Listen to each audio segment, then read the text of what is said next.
Good morning mga abat. So sa kato mga plano manig si Kihor niya wala pa accommodation. So ma-recommend jud ako ninyo ang Islavel. So kani siya naara jud siya doon sa highway lang tawagan. Diyan. Uy, kita pa mo kano. Sa isang sulat mo ay nabirag ako para Wala ka nindot dire. Then ali na mo. So mo niya niya gate. Wala siya gate.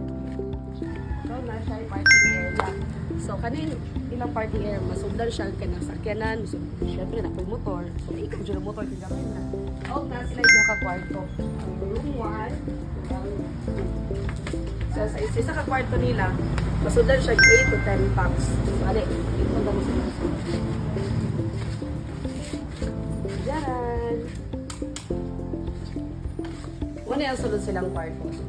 Nasilay dako nga bed, tulo ka buo. So masundan siya, duha ka tawo. Pero kung gagmay, pwede po kayo tulo ka buo. Masulod din. Then, naapoy extra na single, duha ka buo. Kani o kani. So pasagbiisa ng kalat kayo, kayo kami kapag limit yung kabuntag pa man doon. O kung ano yung ilahang CR. Mo rin ang CR. Then kani, ilahanin yung guanan. So nakaseparate siya, no? Hindi lang ako ikuan ha.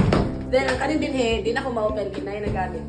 Then, naabot sila yung kitchen. So, makaluto-luto jud kayo mo diri, makasave ra jud kaayo mo, di ba? So, ano dire ipon pa ko silang kitchen. So, kani dire makita man ning kubo nila, mo nila ang kitchen.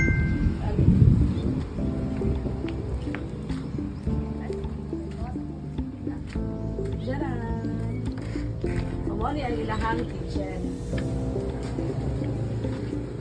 So makita niyo naagi ko anay sila nanay ka ng plato, nanay kutsara, mga baso. Then na po yung mga lutuan na sila yung rice cooker. Duha ka lang rice cooker gamit sa isa ka kanang nag-abang ang isa ani. Then kani mo na siyang kitchen nila. So dili na jud ta pwede mo kaon no mag-inom-inom, dili na jud pwede kay dili siya pwede dito sa sulod kay gibawalan jud na nila. So ang ila yung accommodation guys kay free na ang sabon, ang towel, ang bunlan ug ang habol. Og syempre air condition na ilang kwarto din di. So di gid ka makabati og kainit. Takigan pa ka. So Islavel di ay kay located siya sa San Juan. So dinili niyo siya makita og syempre ako i-explain niyo kung pila ang inyong mabayad per night sa isa ka room. So for 8 packs ang iyang per night kay 2,999. So kung panalitan nga mag-add mo og duha kay pwede pa siya 10 packs. So ang duha mag-add siya 300 per night. So ing ana ra kay siya kabrato. Affordable jud kayo ninyo. Dili gid mo gan sa inyong pag-stay dito sure ko.